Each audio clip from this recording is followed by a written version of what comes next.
thank you all for introducing yourselves in the chat box. And of course, you can put your questions there or in the Q&A box, and we'll attend to them at the end. Because we've had a lot of new members on our webinar, in keeping with tradition, I'm just going to say a few words about Wheel and Anchor and what we're all about. I started this community, this organization about 5 years ago. In fact, I think this summer is our 5-year anniversary. After organizing trips for Canadians for 33 years, my 33rd year of organizing travel for Canadians.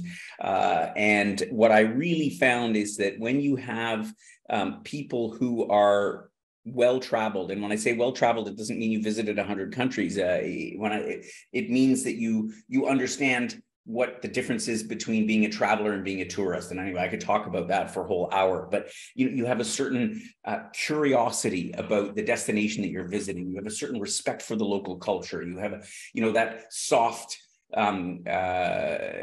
soft-footed approach to travel that is not common. When I see, I'm now currently in the south part of Italy, in Puglia, setting up our tour for next year, and I see all these tour groups all over the place, and yeah, it's kind of not the way that we want to go. And so the whole vision behind Wheel and Anchor is bringing people together in smaller groups.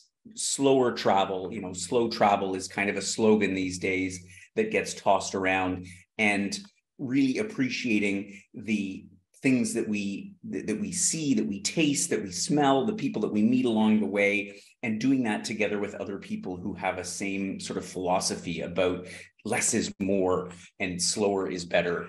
And we don't need to see everything, because we're not going to see everything anyway. We just want to enjoy the best of what we do cross the oceans to explore and see. And so that for me is the definition of being well-traveled and well-connected, because we connect to our environment and to all the people that we meet. And invariably we find that a lot of our members have gotten to know each other. And as I say, our trip to Africa, half the group had been on a previous trip together before, and part of the reason they went is because their friends were going, and they weren't friends before, but now they are. And it's just that great feeling of community, and that's what we're all about at Wheel and Anchor. Enough about that. First of all, I want to introduce our team. So good morning, Paula. We have, as I've been off in Africa, we talked in a couple of weeks' time. So it's like, a fresh face. Well, so Paula and Barb are our senior trip specialists. So when you pick up the phone and give us a call, you will get two of these wonderful women, my core team, that help you get yourself booked onto the trips that you want to experience and enjoy. And then there's a whole bunch of other team members that do all the other logistics here at Wheel and Anchor. And so that's who's joining me today. Barb's here, I guess, as well, but hiding in the background somewhere. Hi, Barb. And today I'm going to take you, as is our normal agenda for these webinars, on a little digital tour around the Algarve. And I'm going to be your guide today as we look at this destination that we're going to be returning to next April, and hopefully even next fall as well. There's a lot of interest in Portugal, particularly our approach, and so we're hoping to go back twice a year. So let's take a quick look at the map. Of course, I think you all know where Portugal, or where Algarve is in Portugal. Of course, it's the south coast. And important to remember, because I know sometimes, when you think about Europe, we think about Portugal and Spain and the south coast being on the Mediterranean. But of course, we're west of the Gibraltar Strait here. So the south coast of Portugal is on the Atlantic Ocean. And that makes a bit of a difference because the water is cooler here. So it is moderated by the Gulf Stream, as is the whole west coast of Europe. But you don't, even in the summertime, the water, generally speaking, doesn't get as warm as it does in the Mediterranean, because of course you're on the wide open Atlantic Ocean. And so that also helps to moderate the temperature a bit. So it never really gets that cold in the winter. In fact, a cold day in the Algarve in winter might be in the low teens.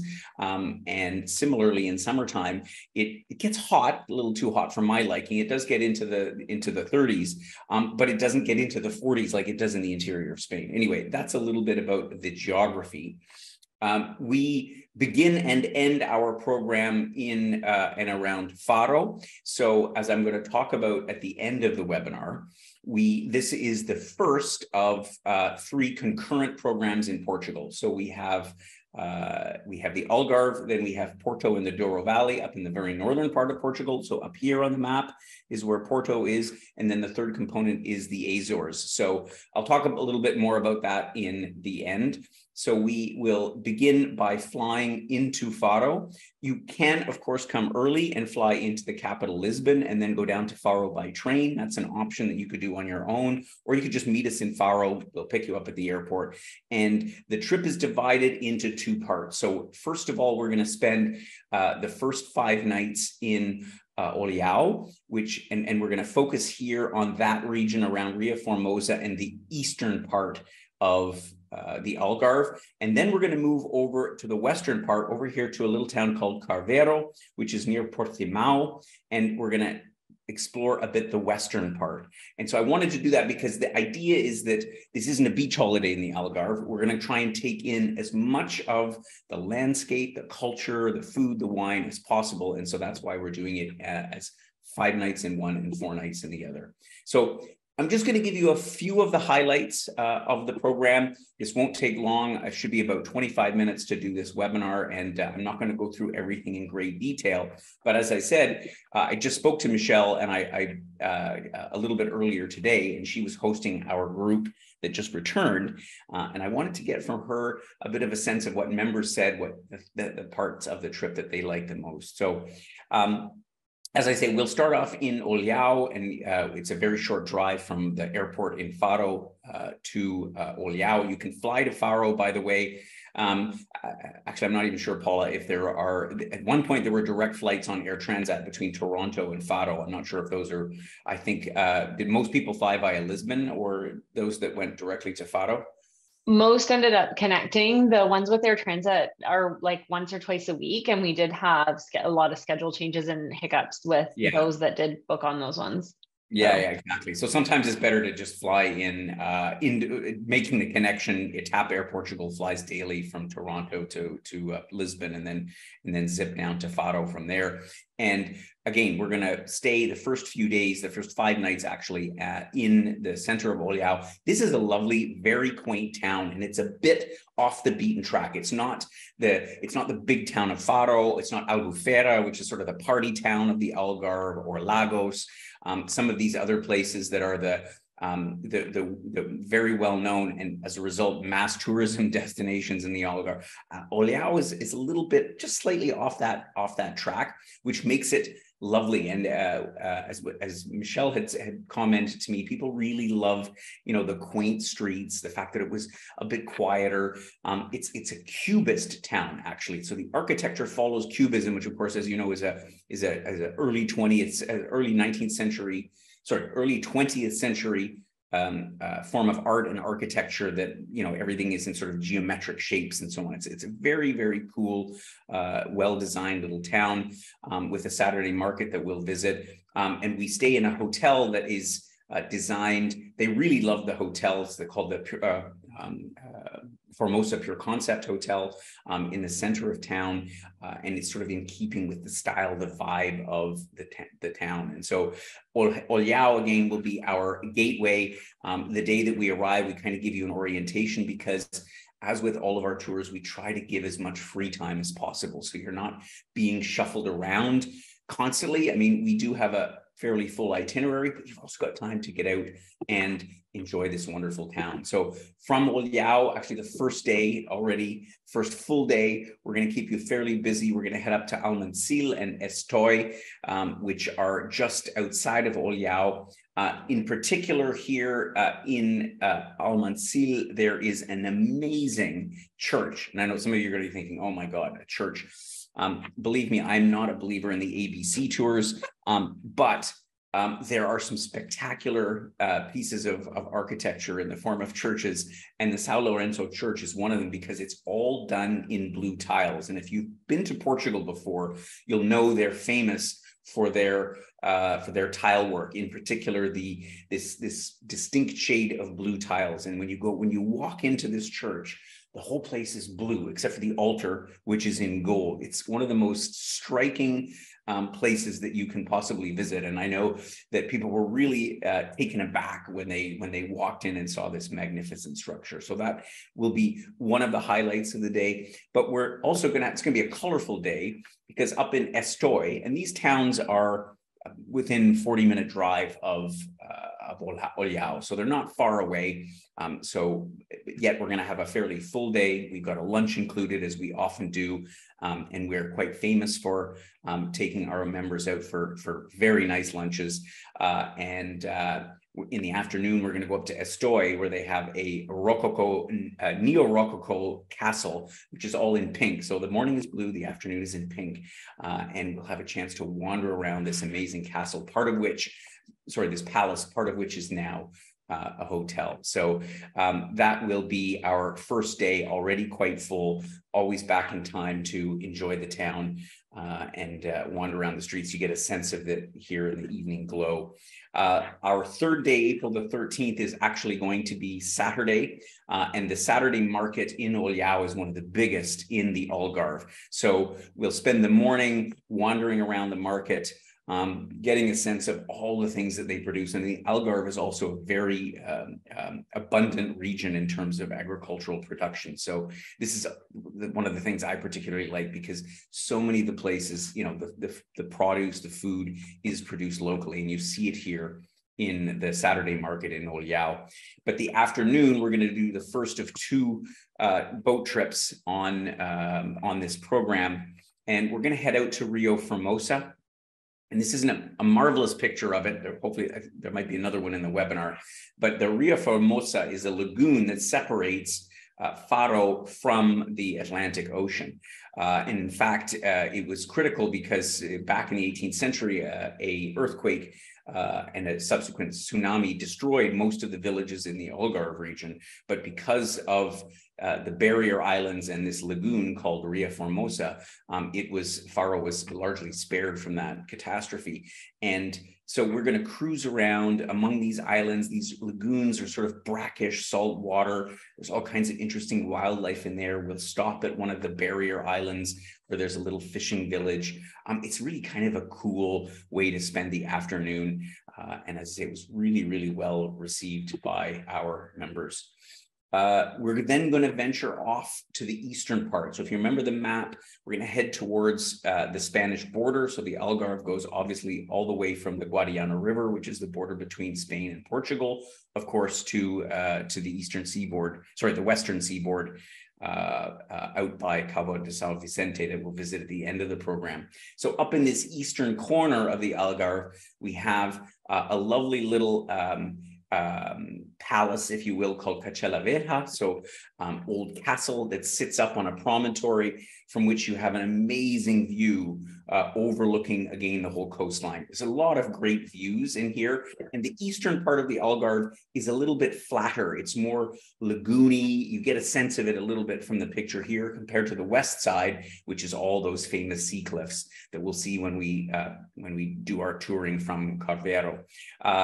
On this day, we're also going to visit a little village called Tavira that they call the Venice of the Algarve, because the town, the major streets are canals. It's right adjacent to the sea. And so it's really kind of a cool place. Anytime you visit one of those cities that they say is akin to Venice is really kind of cool. And we'll cap off the afternoon with the Fado concert. If you've been in Portugal before, you'll know a little bit about Fado, the local folk music played with those special guitars, and it will round out a lovely day visiting a little bit of the eastern part of the Algarve. We'll then spend a day in Faro itself, which, as I say, is not very far away from where we're staying in Olhão. We'll have a little bit of a tour, but Faro, honestly, is a city for just ambling around. It's all cobblestone streets. They have this amazing square called Arco da Vila, where you have the remains of the Moorish walls that originally surrounded the city. So the city dates back to the age of the Moors. So we won't spend a lot of time with formal sightseeing touring, but rather let you amble and explore and shop. And we also have a terrific lunch spot that we enjoy while we're in Faro. It's not a huge city; it's like 50,000 people, so it's quite doable. And again, get you back in time for your last afternoon, evening in Olhão before we head to Carvoeiro. So, as I said at the beginning of the map, the first part of the trip is in the east, then we head over to the west. And the majority of the development in the Algarve is sort of between Lagos, which is not far from Carvoeiro, over to sort of Olhão and maybe a little bit further. And so this gives us an opportunity to get down to the western part, which is the more rugged, unspoiled part of the coastline. Carvoeiro itself is a beautiful town. You get a sense of the picture of it here. It's quite a well-to-do town. It's a lot of villas that are owned by people from all over Europe. Of course, as you may know, the Algarve is a popular retirement destination for folks from the UK is one of the biggest groups, but also Scandinavia. And they come down, particularly to places like Carvoeiro. It's a little quieter than the towns like Albufeira and Portimão. So it's a great spot to spend a few days. I will note it is built on a hill. You can sort of get the sense of it here. And so the one feedback that we had is be ready to go up and down hill. There's a fair number of steps to be able to fully enjoy the town. And so on the way to Carvoeiro, by the way, one of the favorite things that we're going to do, and we're going to do this a lot because we like to drink wine and we love to visit wineries. So we have a great winery stop called Arvad, and Miguel, the winemaker, is quite a character, and he's going to show us the process of making wine, which we don't dwell on a lot because, you know, those of you who appreciate wine and those of you who just like to drink wine don't necessarily want to see the whole, because the wine, let's face it, the way wine is produced is the same at pretty much every vineyard, but the nuances for the type of wine that they produce in the Algarve, and we'll have a great tasting with some local cheese, and it's a marvelous day. So we're going to head off immediately, heading our first full day out of Carvoeiro, heading to Portugues, and Portugues is en route to the southwestern tip of Portugal, and so it's here that we begin to see this dramatic coastline that you'll have seen in pictures before, whether it's, you know, in travel brochures or in magazines and so on. And here is a fortress called Sagres, which sits out on a peninsula. And when you get this far to the west, you start to often get fog. And the group had reported to me that it was a bit of a foggy day when they arrived, and you enter into this fortress that sits on a peninsula, sort of like the one you see in the picture, but it's actually much larger. And you walk in and everything is in fog. And by the time they walked to the end of the fortress and they emerged on the other side, all of a sudden the fog sort of had lifted, and you can see the open sea. It's quite a dramatic place to visit. So we're going to visit the fortress at Sagres, as well as Cabo de São Vicente, which is the southwesternmost part of Europe, so the very tip of Portugal. And that's next stop basically is the Caribbean from there. We're going to head up as well into the mountains a little bit. So this is again off the beaten track for the average Algarve visitor who tends to not leave the beach. But the mountains that form sort of the northern border to Alentejo, which is the next province to the north, offer some amazing views. And up here at Monchique, which is a lovely little village, small little town, but they are known for their thermal waters and pools. So the request came in from some members saying, we wish we had time for the thermal pool. So we're going to try and build it into the itinerary for next year to see if there's some time to enjoy a little bit of thermal hot water as a roundup for our trip. And then the latter part of that day is our last evening actually on this trip. And once again, we're going to celebrate it at another fantastic vineyard where we'll have a winemaker's dinner, and it will all wrap up and be, we have one more day, excuse me, our second boat day, which is where we get to see these incredible cliff formations from the sea. So we're going to head out from Portimao on a sailing boat. In fact, the boat that we got this year was a pirate ship. So it's really kind of neat. And we head out along the coastline to see these incredible formations that, again, you'll be familiar with from, having seen documentaries or whatever about Portugal. And one of the stops that you see here, like Benagil, we actually embark on a smaller boat and then head into these little coves and grottos that you have all along the coastline.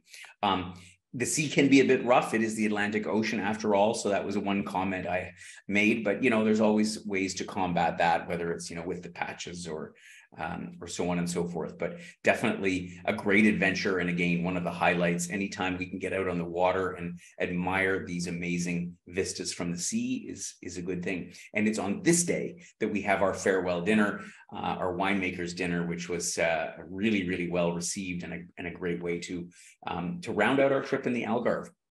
And so we'll bring you back to Faro. And from there, as I say, you can either continue on another segment of our trip in Portugal. So the next one being Porto and the Douro Valley, or somewhere else in Europe. Or of course, you can fly home if you just want to do a short little 10-day break in the Algarve.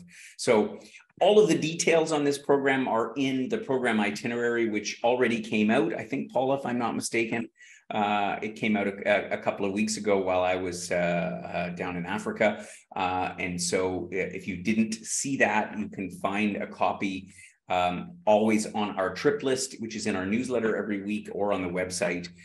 Or we can, of course, email it to you if you can't find it. So you'll get all the details on the program, our pricing for it, with the inclusions, of course, as with all of our programs, all of our transportation and accommodation in some lovely hotels, our local guide, our host who's with the program for the entire trip, and then some great, we generally do 2 meals a day. For those of you who aren't familiar with us, we have a breakfast, and then we do a lunch or a dinner, which for most of our members is more than enough. But of course, you always have an opportunity to go out and explore some of these little restaurants in the towns that we're staying as well. And so, yeah, the only thing that you need to factor in is your airfare, as well as cancellation insurance, which we highly, highly recommend. And as of the prices that we've seen this year, I think that more or less was about right, Paula, for what people were paying to fly to Portugal, maybe a little more. Yes, however, we are noticing airfares in the future going up slightly. Yes. So just to be cognizant of that. So yeah, exactly. So don't hold us to account for these numbers here. We're hoping that that's the case, but yeah, airfares recently have been going up. And so I just wanted to mention one more time, this program is the first in a series of 3 in Portugal. So immediately following this program, and I did the webinar about this 2 weeks ago, or 3 weeks ago now. So you'll find the replay on our YouTube channel, or as I say, on the website. And so you can go from here by train, actually. So our guests go from Faro all the way up to Portugal. It's about a 5-hour train journey all the way up the length of Portugal. Really cool. And then join us for our Porto and the Douro Valley, where we do 5 nights in Porto, and two nights in the Douro Valley, not far from Pinhao, in the heart of all these beautiful wine terraces. So that is a program that follows. And then following that, immediately you have the Azores, which I introduced by webinar yesterday. And so Paula, you'll put the webinar replay links. Yeah, terrific. I put the links for each Porto and Azores in the chat box. for everyone. Okay, perfect. Yeah. So if you missed those webinars, take a look.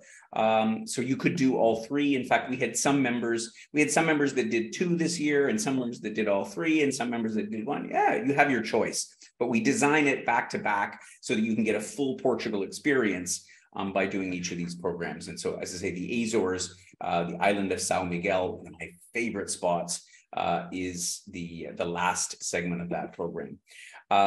For this program, in keeping with most of the programs that we're releasing this year, we are trying to make deals that are advantageous for our members in an era of steadily rising travel prices. And so by getting our booking in and deposit in early, we can give you a bit of an early booking bonus, $250. And that there is an early booking bonus applicable to each of the Portugal segments. So if you did all 3, it's 3 times $250. So you would get $750 off all 3 programs. So take note of that. We need to get some bookings secured. They've given us till the end of June, so about a month's time, if you want to take advantage of that. And now it's Q&A time. So I see that there are a bunch of questions that have come in, Paula. So let's see if we can get our members' questions answered. So Jennifer was just asking, if you were to do all 3, what are the dates? So I just quickly looked that up just so that you know. Maybe you don't have it memorized. We have too many on the go to memorize all the dates, but it would run April 11th until May 4th. There you go. So that's it's like 23 days. So it's like 3.5 weeks, almost 3.5 weeks if you did all 3 trips. Definitely. Someone was asking about weather this time of year as well. So I know you addressed it earlier on, but do you want to just recap that because some hadn't joined right early? Yeah. So we're going at the very beginning of the season in the Algarve. I mean, the Algarve is a huge summer destination, right? They flock from northern Central Europe in July and August. You wouldn't catch me dead there at that time of the year. The place is an absolute zoo. So in April, the weather is quite nice. I would say safely, it ranges from the mid to high teens, but it could easily be 23, 24 degrees, or even a bit warmer. So, with global warming, it certainly favors some places more than others. And this is one of them. They had one day, week before last, where I think it was even in the high 20s at the beginning of May. So, or in mid-May. So the weather is it's certainly a lot warmer than in Canada. There's the potential for rain. I mean, they only have 2 very dry months in the Algarve, which is July and August, again, the time that you generally don't want to go. But the feedback that we got is that they didn't see a lot of rain, sort of a sprinkle here and there. But April is a great time because it's just quieter. Definitely. Couple of other questions have come in, whether we will be repeating these trips in different order in the fall from Bob. So the plan is, so for those of you, and thank you for noticing and paying attention. So we did them actually this year in the opposite order, but what we plan to do is start with the southernmost destination in the spring. So i.e. the Algarve, and then head up to the Douro Valley next, and then be in the Azores by the beginning of May. Not that it makes a ton of difference because you never know what you're going to get in weather in a coastal environment like Portugal. However, that is the plan. And then at this point, we anticipate running the program in the fall, so likely in the month of October. And we would do the opposite. We would start in the Azores and we would end up in the Algarve at the end of October, which is a great time of the year because the sea is, for those that like swimming, the sea is a little bit warmer in October than it is in April. Perfect. I heard from a few that jumped in. It was nice and fresh. It was nice and fresh. A question here from Heather about the flowers in bloom. Do you know if hydrangeas are in bloom in Azores that time of year? In Azores or in Azores. I think we'd have to look that up, Heather. We'd have to look that one up. Yeah, I don't know that off the top. In the Azores, there's always something blooming. Is the gardens look spectacular there. Yeah, but the hydrangeas are the ones that you see all along the roadside. So I will double check that for you when the hydrangeas are blooming. Yes. I have another question that's come in here from Doug. He's asking, what is the currency used and are Yeah, so credit cards accepted, is I'm part of the assuming? European Union, so it's on the euro. So euros are used, and credit cards are ubiquitous. In fact, I'm more and more telling people don't even bother with cash, because you can tap a card, whether it's your credit card from home or a Wise card, which we like to recommend because it's a lot less expensive to use, everywhere. I mean, maybe in the market, if you're going to buy a couple of apples or something like that, sure, you can have a few euros, but credit card use is just absolutely ubiquitous. And it's, yeah, there's almost nobody that doesn't take credit cards now. Yeah. Heather's asked a secondary question. What's the Wise card? I think it's important. I want to share that we have an additional information document on each of our trips, which provide more in-depth details, and we'll link you to the Wise card. So it is, well, Gordon, do you want to share a little bit I'll more? give you You're the used 30-second synopsis. So the Wise card is like a prepaid credit card, which you can put up to 50 currencies on, or at least 50 currencies. And so I use it literally daily because I'm, traveling obviously a lot. It gives you a much more favorable exchange rate than you'll find from any Canadian bank. It allows you to exchange up to a certain amount for free. So unlike most cards in Canada, you charge a transaction fee every time you use it. And you can very easily and seamlessly switch from one currency to another. So some of our members will put $1,000 Canadian, and then they're, first of all, traveling to Europe, or the euro is in, and then they'll transfer a bunch of money to euros at, again, a very favorable rate. And then they'll have to switch some to Swiss francs or to British pounds. And it just makes the whole transacting much more cost effective than, sorry, with all due respect, than what the Canadian banks are doing, which is unfortunately hosing us travelers. Yeah. Heather, if you send us, Barbara or I, an email, we will send you the link and you can see all the information on the card there. Doug's asking if we recommend car rentals on free days. Do you want to touch on that? You could. I mean, what we find is our members are a little bit daunted by the roads there, because they're a lot narrower and windier than what we are used to in Canada. But certainly, a lot of people do rent cars, so you can certainly rent a car, and that's entirely up to you. We generally don't facilitate it, only because of the liability issue. But I'm not stopping anybody. If you want to rent a car, by all means, rent a car. Yeah. Once you're there and you get the lay of the land, some will decide. You can decide for yourself once you're there. Yeah, I definitely want to rent a car. Other people are like, there's no way in hell I would drive here. Pardon my French. Yeah. We have one last question that's poured in here from Bob. He's asking if Porto would be arranged to be in the middle of the three. It is in the middle. Yeah. So it's Algarve, and then Porto, and then the Azores. Or the other way around is planned for the fall. Yeah, perfect. That's it so far. Good deal. Okay, well, if you do think of any other questions, please do drop us a note. We love to get your questions, and we try to answer all questions in the additional information document that Paula was referring to. So that's available with our program itinerary. You can get access to that, and that just answers a whole bunch of other currency and packing and local customs, and all those kinds of questions are answered in that. But of course, we're happy to help out if you have any other questions. Thank you for joining us. We've got lots more webinars coming up. Tomorrow, in fact, is our webinar on Iceland. So if you've ever thought about seeing Iceland and doing it the comfy way on a lovely expedition ship going all the way around the island of Iceland, we're going to be going there in June of 2024. So please do tune in for that webinar tomorrow. And next week, we're going to be doing a webinar on our Norwegian fjords trip, which just is wrapping up today.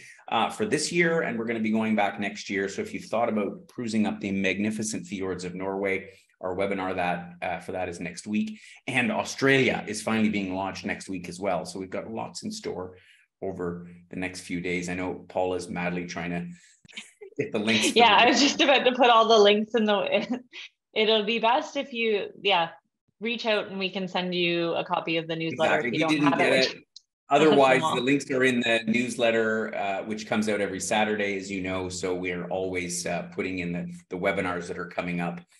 We're putting the links in there. So thanks for joining me today. And thanks, as always, for being faithful members of Wheel and Anchor. I'd love to travel with you guys sometime soon. So please do connect with us. And we hope to have you join one of our trips in the near future. Have yourselves a great day, and we'll see you on another webinar very soon.